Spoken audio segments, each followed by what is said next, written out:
Inner part के बारे में बताना चाहते हैं कि इसके इनर पार्ट कितने हैं। तो हम जब इनर पार्ट के बारे में बात करेंगे तो पहला बोलेंगे दक्षिण एशिया, जिसको हम सार्क भी कहते हैं।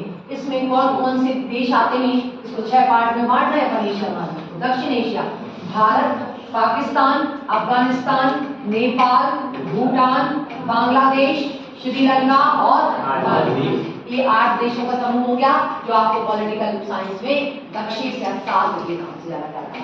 फिर अपन दूसरा आता है यहाँ पर पश्चिम एशिया का क्षेत्र, ये वाला। इसमें आता है ईरान, इराक, सऊदी अरब अमीरात, Qatar, Kuwait, Yemen, Oman, Syria, Israel, Turkey आदि लगभग 14-15 देश आते हैं। तो दूसरा आपका है कौन सा, पश्चिम एशिया। ठीक है बेटा। तीसरा आपका आता है दक्षिण पूर्व एशिया। इसको हम आसियान के नाम से जानते हैं। भारत के पूर्वोत्तर तरफ Myanmar, Laos, Vietnam, Cambodia, Thailand, Malaysia, Singapore, Indonesia, Brunei और फिलीपाइंस द्वीप समूह, ये आसियान के नाम से जाना जाता है। इसका जो चौथा पार्ट है वो हम पूर्व एशिया या सुदूर पूर्व एशिया के नाम से जानेंगे, जिसमें आपका आएगा मंगोलिया, चीन, उत्तरी कोरिया, दक्षिणी कोरिया, जापान और ताइवान नामक देश आते हैं। ये आपको इनर पार्ट के बारे में हम बता रहे हैं। और उत्तरी भाग जो है इसका 5वां पार्ट है आपका उत्तरी एशिया।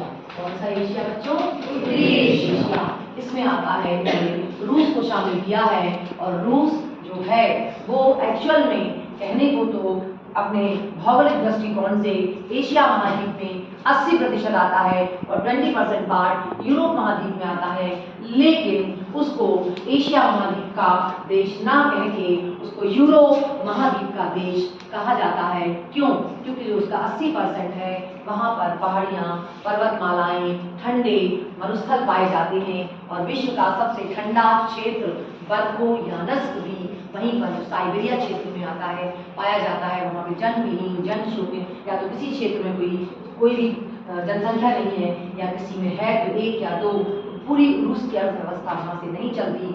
और रूस एक ऐसा देश रहा है विश्व में प्राचीन काल से, इसको तो नहीं बोल सकते लेकिन 18वीं 19वीं शताब्दी से, कि इसके पास इतने बड़े क्षेत्रफल की दृष्टि से होते हुए भी एक भी ऐसा बंदरगाह या कोई सागर या महासागर नहीं है जो साल भर बर्फ से ढका ना रहे। तो रूस की अर्थव्यवस्था बर्बाद हो जाती, चौपट हो जाती। इसीलिए उसने काला सागर पर अधिकार करने के लिए 19वीं 20वीं शताब्दी में कई लड़ाइयां लड़ी जो प्रथम विश्व युद्ध, द्वितीय विश्व युद्ध का कारण बनी। लेकिन इसका जो 20% भाग जो कहाँ पर आता है, यूरोप महाद्वीप में आता है, मैदानी पठारी क्षेत्र है और वहाँ से काला सागर जुड़ा हुआ है।